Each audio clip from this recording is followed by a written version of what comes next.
Hello friends, कैसे हैं आप सभी। आई होप आप अच्छे होंगे।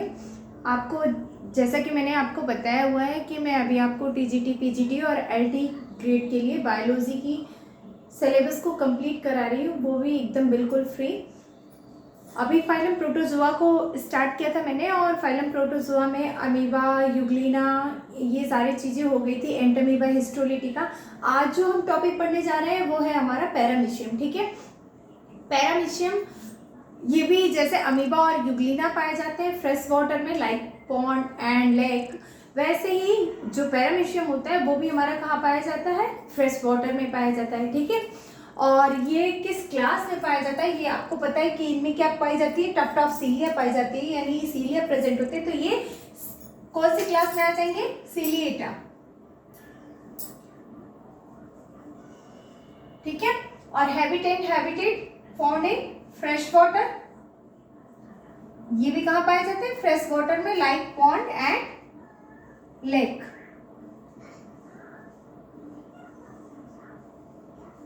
ठीक है, बात करेंगे इसकी मार्फोलॉजी की।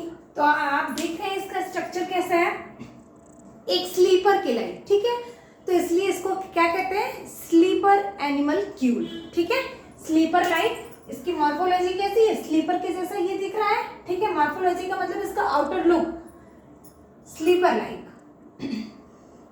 तो इसलिए हमने इसे क्या कह दिया, sleeper animal Kiul, sleeper like, so known as, so it is called as sleeper animal queue, so it's called as sleeper animal queue इसे कहते हैं। ठीक है, क्योंकि जो इसकी मॉर्फोलॉजी है वो किसकी जैसी है, स्लीपर की तरह दिख रही है। अब बात करेंगे pellicle.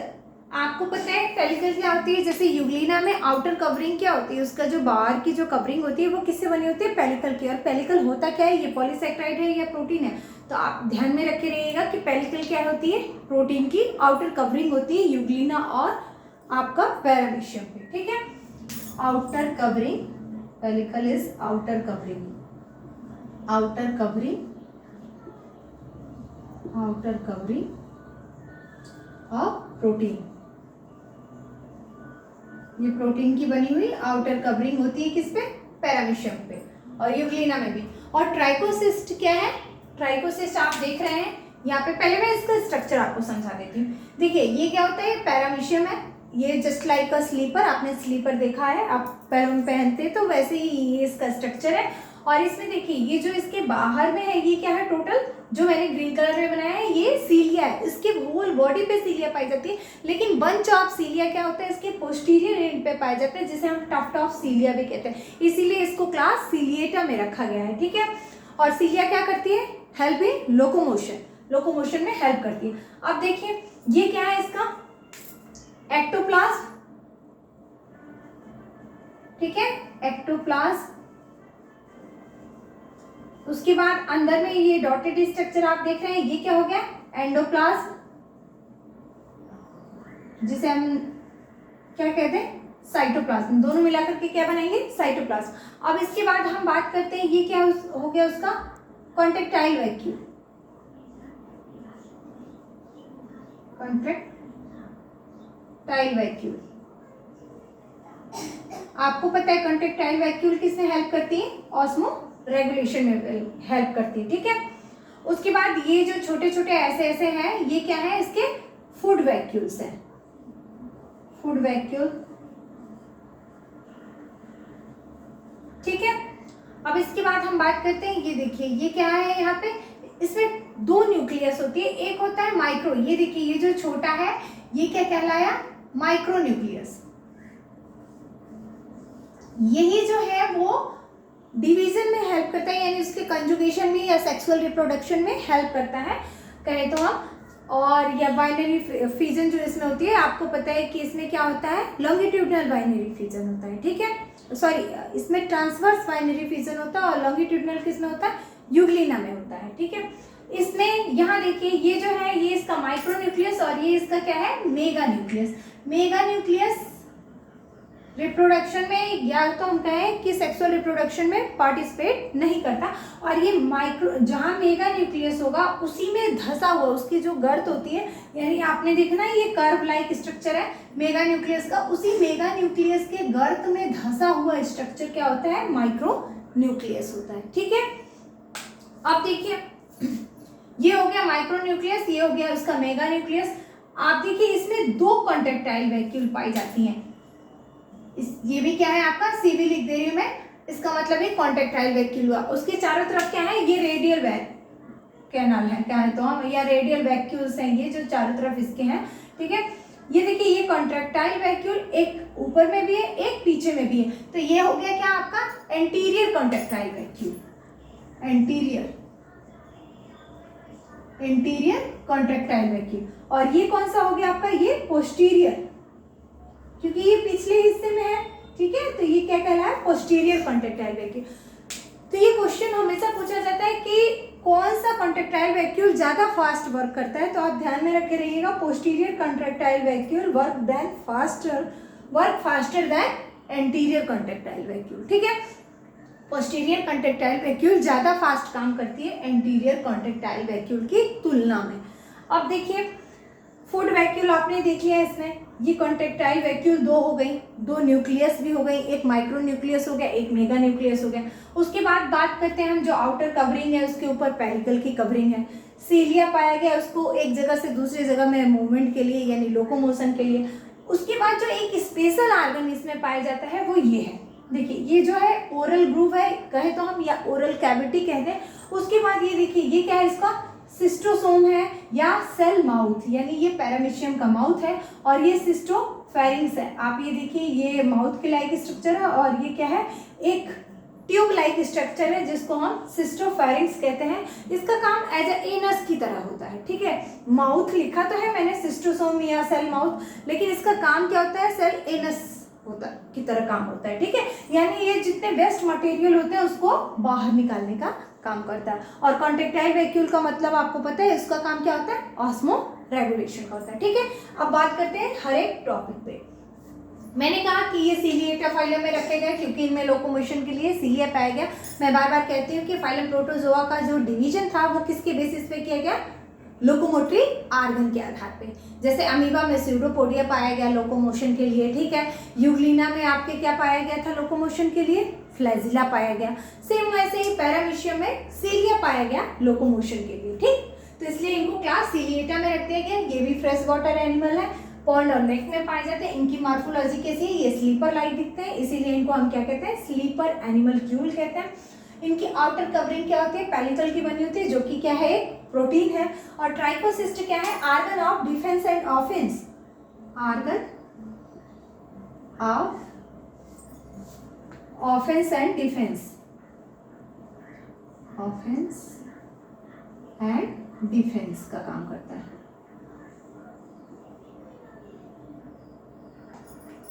Argon of offence and defence.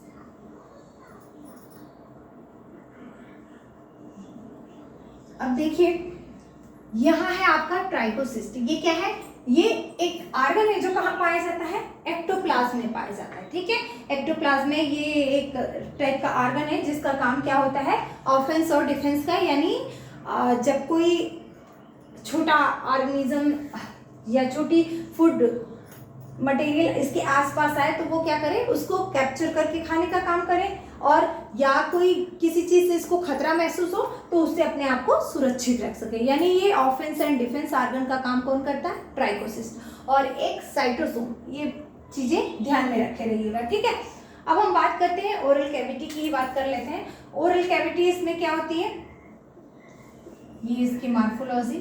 ठीक है, ये हो गया इसका cytoplasm. Oral cavity sac like structure, sac like structure,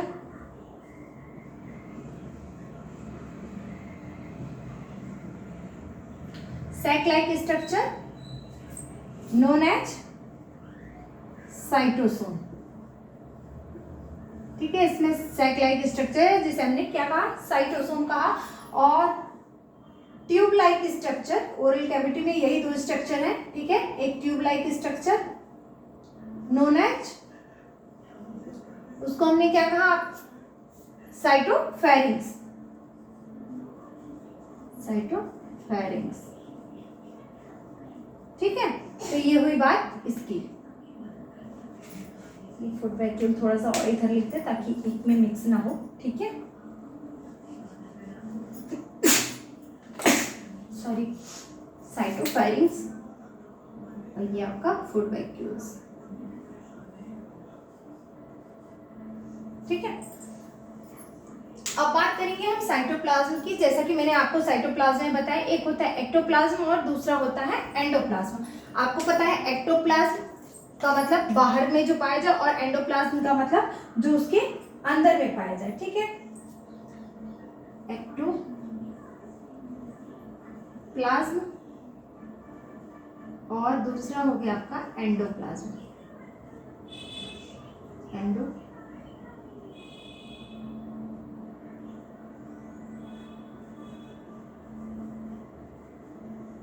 देखिए, एंडोप्लाज्म जो होता है वो इनर में होगा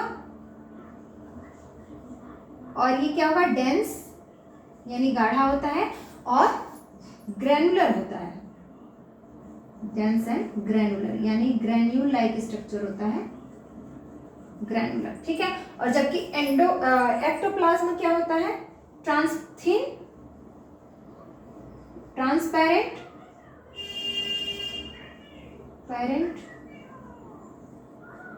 एंड नॉन ग्रैनुलर।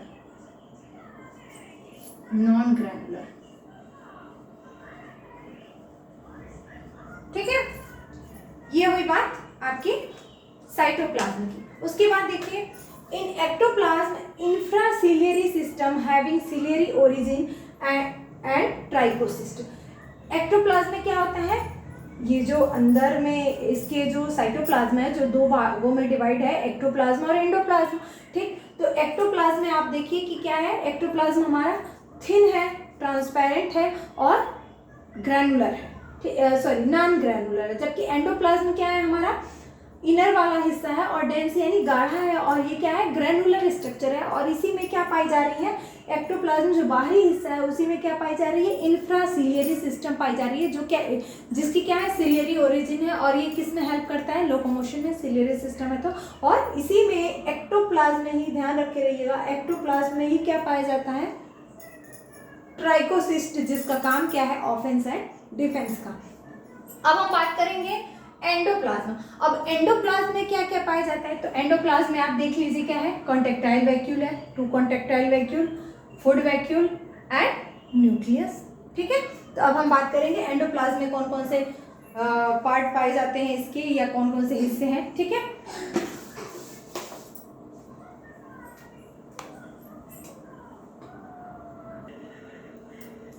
बात करेंगे, अभी तक हमने जो बात की थी वो एक्टोप्लाज्म में क्या क्या पाए जा रहे थे, जैसे ट्राइकोसिस्ट पाया जा रहा था जो ऑफेंस और डिफेंस का काम कर रहा था। ठीक है, अब हम बात करेंगे एंडोप्लाज्म में इसके जो है वो क्या क्या पाए जाते हैं। तो आपको पता है एंडोप्लाज्म में सबसे पहले क्या हो गया आपका, फुड वैक्यूल। तो फुड वैक्यूल कितने होते हैं, मेनी होते हैं। ठीक है, तो यहाँ हम आपको लिख दें, many food vacuoles are present, many food vacuoles. आप चाहें तो आप हिंदी में भी इसे लिख सकते हैं कि बहुत सारी जो फूड वैक्यूल्स होती है वो उसमें प्रेजेंट होती है। ठीक है, many food vacuole present. Food vacuoles का मतलब होता है कि जो खाने वाली जो धानियां होती है, यानी रसधानी जिसे हम कहें हिंदी में। ठीक है, contractile vacuole, 2 contractile vacuoles are present in paramecium, 2 contractile vacuoles present in paramecium।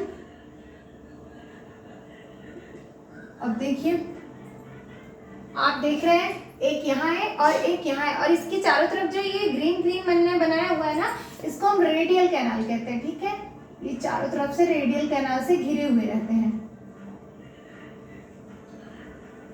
ठीक है, 2 contractile vacuoles present in paramecium. Posterior आपको पता है वो एंटीरियर हुआ और ये पीछे वाला पोस्टीरियर हो गया। It's help in osmo regulation, it's help in osmo regulation में ये हेल्प करते हैं। और क्या होता है इनका काम? हाँ, ये सबसे मोस्ट इम्पॉर्टेंट पॉइंट यहाँ पे मैं आपको नोट कर दे रही हूँ।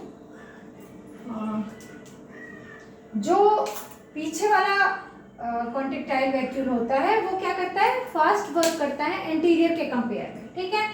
तो posterior contractile vacuole, posterior CV contractile vacuole work faster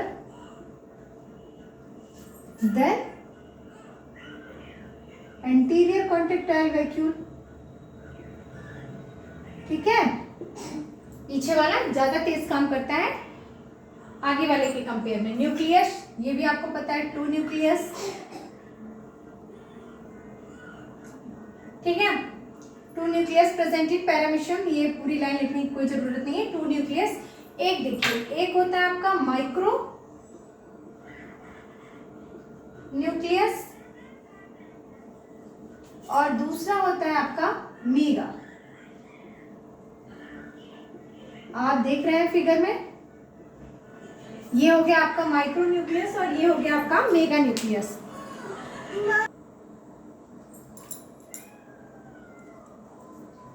तो हम बात कर रहे थे न्यूक्लियस की। इसमें क्या होता है? 2 टाइप्स ऑफ न्यूक्लियस होते हैं, ठीक है। एक हो गया आपका ये जो छोटा वाला है वो हो गया माइक्रो न्यूक्लियस, और जो बड़ा साइज में है वो है क्या है? Mega nucleus. मेगा न्यूक्लियस आप देख रहे हैं कर्व शेप में है। तो दोनों में डिफरेंस क्या है ये जान चाहिए। जो मेगा न्यूक्लियस होता है, ठीक है, इसमें क्या होता है? पॉलीप्लॉइडिक क्रोमोसोम होता है, ठीक है। मेगा न्यूक्लियस में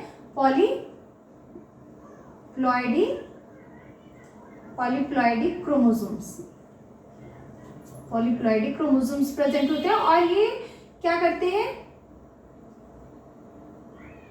रिप्रोडक्शन में पार्टिसिपेट नहीं करते, ठीक है। It help in controlling of physiological process, ठीक है। इसका काम क्या होता है? कंट्रोल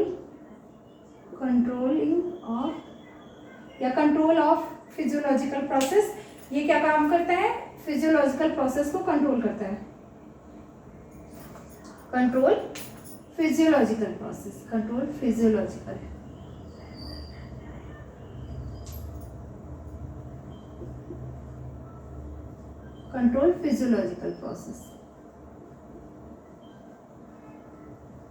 ठीक है। और एक और इसका काम क्या होता है? ये पहला पॉइंट हो गया आपका, ये दूसरा पॉइंट हो गया, और तीसरा हो गया it does not take part in reproduction. यानी ये रिप्रोडक्शन में हेल्प नहीं करता, ठीक है। किसी भी टाइप का, चाहे सेक्सुअल हो चाहे एसेक्सुअल हो, इसमें मेगा न्यूक्लियस जो होता है वो पार्टिसिपेट नहीं करता है, ठीक है। It does not takes part in reproduction, क्योंकि इसमें पॉलीप्लॉइडिक क्रोमोसोम होते हैं।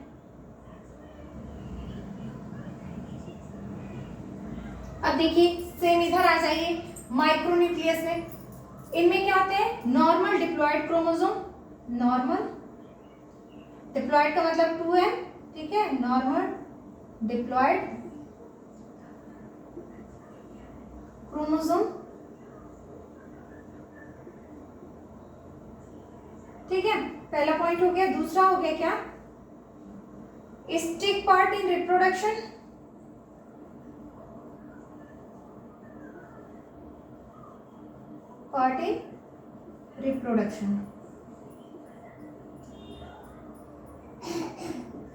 So it is called reproductive nucleus, ठीक है। इसको हम क्या कहते हैं? So it is known as reproductive nucleus.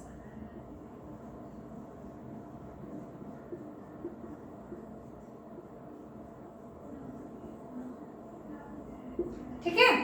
देखिए, माइक्रोन्यूक्लियस और मेगा न्यूक्लियस में दोनों में अंतर क्या हो जाता है कि इसमें पॉलीप्लॉइडिक क्रोमोसोम पाए जाते हैं और इसका काम क्या होता है? केवल कंट्रोल करना पैरामीशियम के फिजियोलॉजिकल प्रोसेस को, जबकि ये रिप्रोडक्शन में हेल्प नहीं करता है। और सेम वही माइक्रोन्यूक्लियस जो होता है वो रिप्रोडक्शन में पार्ट लेता है और उसमें डिप्लॉयड क्रोमोसोम पाए जाते हैं और इसीलिए इसको हम क्या कहते हैं, रिप्रोडक्टिव न्यूक्लियस कहते हैं। ठीक, न्यूट्रिशन की बात करते हैं हम अब इसके। ये तो रहा इन दोनों में डिफरेंस। न्यूट्रिशन, तो इसका भी न्यूट्रिशन कैसा होता है, holozoic, just like amoeba, holozoic nutrition. Holozoic का मतलब एनिमल लाइक, जबकि आपने यूग्लिना में क्या देखा, मिक्सोट्रॉपिक न्यूट्रिशन था, उसमें एनिमल और प्लांट लाइक दोनों था। ठीक है, ऑटोट्रॉपिक भी था और सेप्रोफिटिक न्यूट्रिशन भी था। और फीडिंग क्या होती है, सीलियरी फीडर होते हैं क्योंकि ये सीलिया की हेल्प से अपने वो फूड मटेरियल को पकड़ते हैं ना, सीलियरी, या तो हम कहें फिल्टर फीडर। ठीक है, फिल्टर फीडर।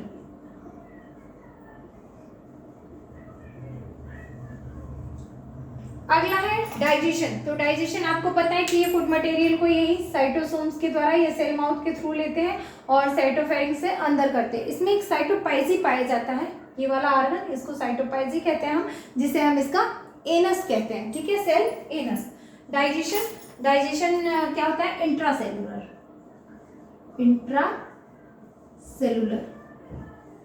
इंट्रासेलुलर डाइजेशन पाया जाता है। ठीक है, फर्स्ट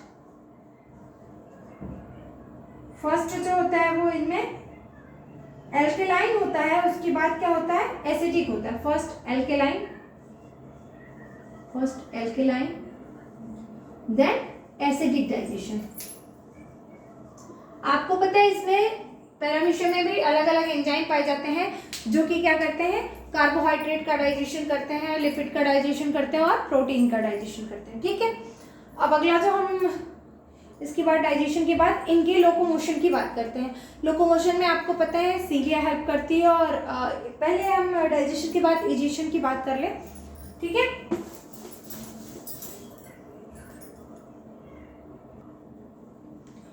बात करेंगे पैरामीशियम में इजेशन की, यानी जो वेस्ट मटेरियल होता है उसको कैसे पैरामीशियम इजेक्ट करता है, तो बाई साइटोपाइजी।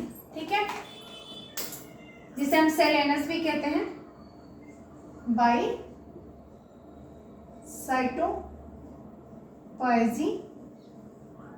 और सेल एनस जिसे कहा जाता है। ठीक है, यहां देखिए साइटोसोम है जिसे सेल माउथ कह रहे हैं और ये आपका साइटोपाइजी या cell anus.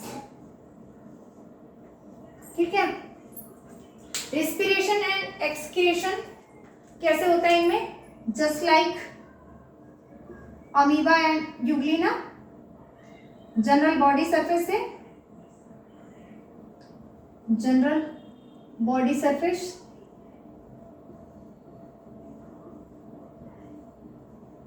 Just like amoeba and euglena में भी होता है ऐसे ही। ठीक है, लोकोमोशन सीलियरी मूवमेंट होता है इनमें,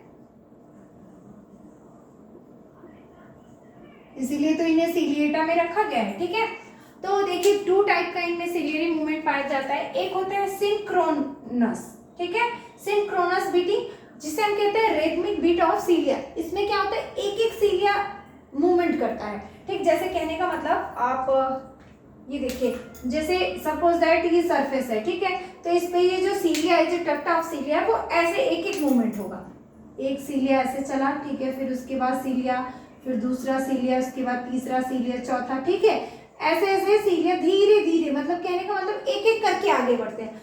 जबकि जो मेटाक्रोनस बीटिंग होती है, ये सिंक्रोनस बीटिंग में एक एक चलेगा, रिदमिक बीट ऑफ सीलिया, जिसे हम कहें स्लो सॉन्ग। सोलो सॉन्ग गाते हैं ना, एक एक सिंगल लोग आके गाना गा जाते हैं, और एक होता है ग्रुप सॉन्ग। ठीक है, या सोलो डांस परफॉर्मेंस में एक कोई आके परफॉर्म कर जाता है, और आपका जो ग्रुप डांस होता है उसमें पूरा ग्रुप। तो वैसे ही मेटाक्रोनस बीटिंग जो होती है उसमें सीलिया बीट इन अ ग्रुप। जैसे मान लीजिए ये कोई सरफेस है और उसे वहां जाना है। ठीक है, जैसे मान लीजिए ये सरफेस हो गया, ये सरफेस हो गया, ये सरफेस हो गया, तो उसमें सीलिया कैसे बीट करेंगी, या कैसे मूव करेगा सिलिया, तो ग्रुप में ये जो पूरी सिलिया का ग्रुप है ये एक ही साथ मूवमेंट होगा, एकदम इक्वल मूवमेंट एक साथ, ठीक। फिर यहाँ से ये मूव करके यहाँ पहुंचेंगे, ये सेम, ठीक है, ऐसे मूवमेंट होगा इनका, यानी एक एक नहीं, एक साथ पूरे बंच में या एक साथ पूरे ग्रुप में, फिर उनको यहाँ से यहाँ जाना है तो ऐसे मूवमेंट होगा। ये होता है आपका metachronous beating. Most of cilia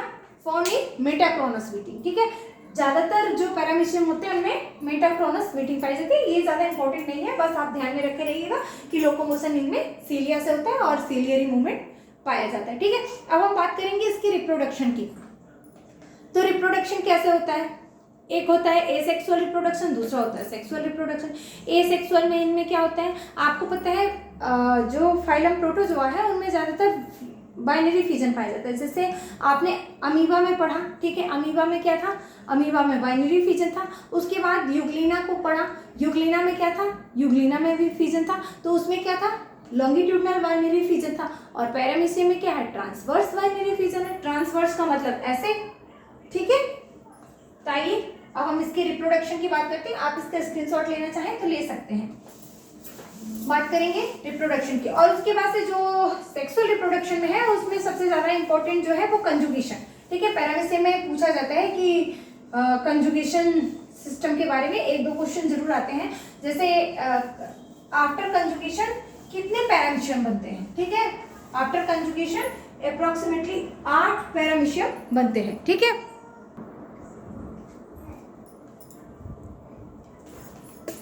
हम बात करेंगे इसके रिप्रोडक्शन की, ठीक है, रिप्रोडक्शन। अब इसमें रिप्रोडक्शन कैसे होता है, आपको पता है रिप्रोडक्शन दो टाइप का होता है, फेवरेबल कंडीशन और अनफेवरेबल कंडीशन। पहले हम पढ़ेंगे एसेक्सुअल रिप्रोडक्शन की बात। एसेक्सुअल रिप्रोडक्शन, एसेक्सुअल में भी इसमें कैसा होता है, एसेक्सुअल रिप्रोडक्शन, ठीक है। एसेक्सुअल रिप्रोडक्शन में हम इसके बारे में क्या पढ़ेंगे, transverse binary fission, transverse binary fission, ठीक है। ट्रांसवर्स बाइनरी फिजन इसमें होता कैसे है, जैसे सपोज दैट आप मान लीजिए कि ये कोई पैरामीशियम है, ठीक है, ये पैरामीशियम है और ये आपको पता है इसका ये साइटोपाइजी वाला एंड हो गया, ये ओरल ग्रुप्स हो गया और ये इसमें बहुत सारे कॉन्ट्रेक्टाइल वैक्यूल्स हो गए, ठीक है। अब हम बात करेंगे इसके में जो मैक्रोन्यूक्लियस और आपका ये एक सेकेंड, हाँ ये देखिए ये हो गया इसका आपका मैक्रोन्यूक्लियस जो पार्टिसिपेट ही नहीं करता, ये हो गया उसका माइक्रोन्यूक्लियस, ये हो गया माइक्रोन्यूक्लियस। अब देखिए ये माइक्रोन्यूक्लियस क्या होता है, डिवीजन होगा और डिवीजन होने के बाद से इसमें देखिए ये माइक्रोन्यूक्लियस डिवाइड किया और क्या बनाया,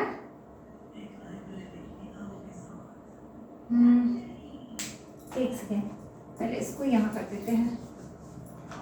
ये देखिए ये पैरामीशियम का जो न्यूक्लियस है वो कैसे डिवाइड किया, ये इसमें आपका फूड वैक्यूल्स हैं बहुत सारे।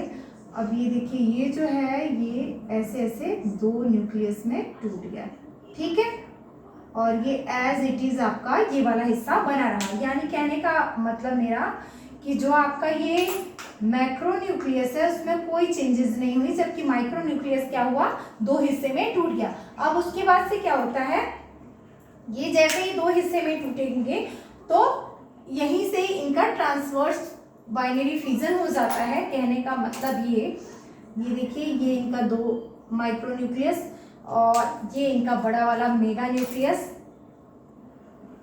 मेगा न्यूक्लियस में कोई चेंजेस नहीं। अब यहां से इनका ये ट्रांसवर्स बाइनरी फिजन हुआ, ट्रांसवर्स बाइनरी फिजन, ठीक है। अभी ट्रांसवर्स बाइनरी फिजन से बना क्या, अब देखिए ट्रांसवर्स बाइनरी फिजन तो कर लिए, उसके बाद एक से कितने बन गए भाई, एक से दो पैरामीशियम बन गए, है ना। ये न्यूक्लियस डिवाइड हो गया क्योंकि आपको पता है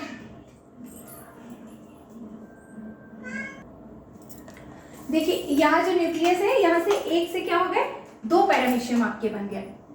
एक यहाँ मान लीजिए, ठीक है, ये आपका एक न्यूक्लियस पैरामीशियम यहाँ हो गया और एक पैरामीशियम आपका यहाँ हो गया, ठीक है। ये एज इट इज, ये आपका फूड वैक्यूल्स हो गए, ये टप्टॉप्सिलिया हो गई, ठीक है, इसमें भी टप्टॉप्सिलिया हो गई, और ये आपका साइटोफेरिंग्स वाला हिस्सा हो गया, ये साइटोपाइजी हो गई, ये फूड वैक्यूल्स हो गए बहुत सारे, ठीक है। अब इसमें क्या बन गए आपका एक न्यूक्लियस, ये जो माइक्रो न्यूक्लियस जो आप देख रहे हैं, ये जो माइक्रो न्यूक्लियस था जो ये टूटा है, ये माइक्रो न्यूक्लियस एक ये और एक ये, तो एक वाला हिस्सा यहाँ पहुँच गया और ये mega nucleus as it is, फिर एक हिस्सा ये और ये मेगा न्यूक्लियस एडिजिन, ठीक है। तो यानी ट्रांसवर्स बाइनरी फिजन से कितने पैरामीशियम बनते हैं, टोटल 2 पैरामीशियम, ठीक है। जबकि वही कंजुगेशन से अब हम डिस्कस करेंगे सेक्सुअल रिप्रोडक्शन की। सेक्सुअल रिप्रोडक्शन में आपका कंजुगेशन, ये सेक्सुअल के बाद हम बात करेंगे कंजुगेशन की।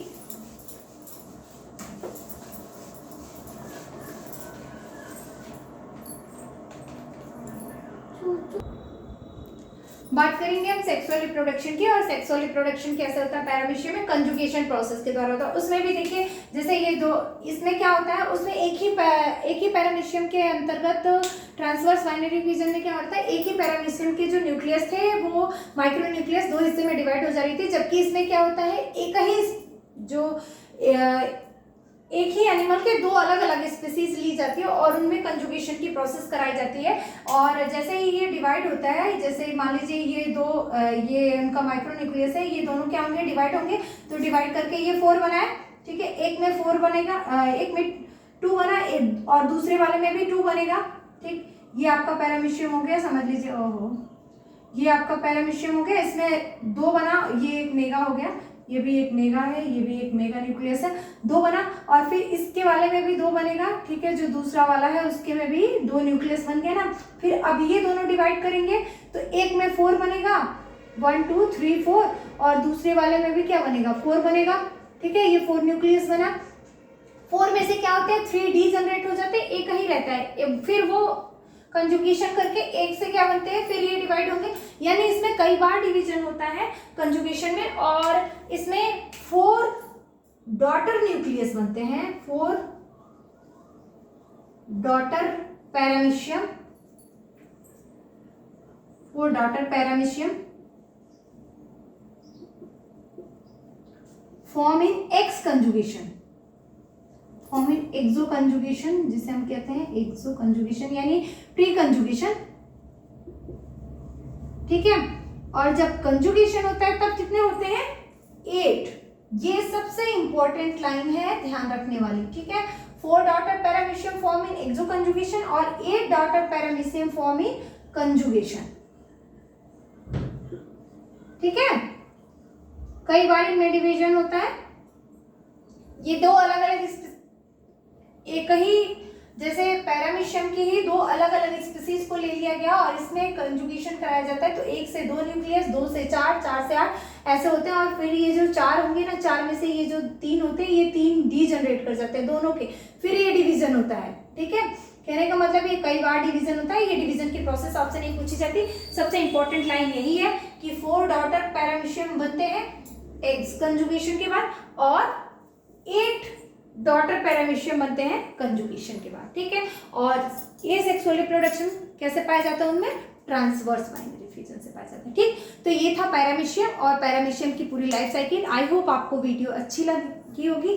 अगर मेरा वीडियो आपको अच्छा लगा हो तो मेरे वीडियो को लाइक करें, मेरे चैनल को सब्सक्राइब करें। एक चीज़ आपको सबसे इंपॉर्टेंट बताना है कि ये वीडियो उनके लिए बहुत बेनिफिशियल है जो कहीं से कोई कोर्स परचेज नहीं कर सकते, क्योंकि विश्वनाथ एकेडमी पे आपको पूरा free of course TGT, PGT, LT या अदर स्टेट के भी बायो की पूरी प्रिपरेशन कराई जाएगी विथ क्वेश्चंस प्रैक्टिस, ठीक है। Thank you for watching. अगर आपको मेरी वीडियो अच्छी लगी हो तो फ्रेंड में शेयर करना ना भूलें।